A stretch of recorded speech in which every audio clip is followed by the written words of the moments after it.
actually was a member of the Student Advisory Board when I'm now in college, Student Advisory Board, when the idea came about. Once it became public, we actually got an email about it. And so I said, this is something I definitely want to apply for because I knew I had to get to DC as an international affairs major. The thing is, I actually had thought about going to undergrad in DC, but I fell in love with Georgia Tech when I visited, and I knew I wanted to get back to the city. During my third year of college, I realized I was interested in education policy. So I started to work for the U.S. Department of Health and Human Services.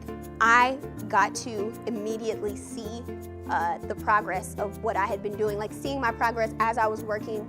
I was actually creating a document that would be given to Congress and given to the White House. So I realized that what I want to do is pay attention to making sure we're making efficient policy, cost-effective policy. And so I kind of started looking into programs that really focused on not only this is how you make policy, but this is how you make the best policy when it comes to grad school, things like that. And I also realized that I need a comparative perspective. So my boss was actually interested in looking at early childhood education in other global contexts. And that kind of sparked an interest in me as well, especially because I was an international affairs major. So I'm actually doing a Fulbright in Germany, working in a German school in the next few months, and I'll be there for about 11 months.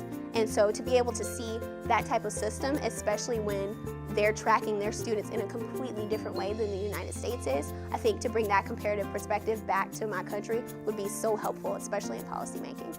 I don't know if I would have been able to do an unpaid internship had it not been for the program. It's a good investment because it allows Georgia Tech students to explore all the options that are available to them once they have a Georgia Tech degree.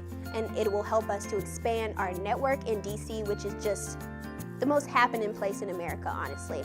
It's a place where you can network and expand what Georgia Tech is doing. Because now, ever since I went to Health and Human Services, not only did I get an internship there, I forwarded my friend's resume, she got an internship there, and now an intern who's doing the program this year is working at HHS. HHS didn't really have that much of a relationship with Georgia Tech now, and now they've had 3 interns there, one of which interned there for 6 months.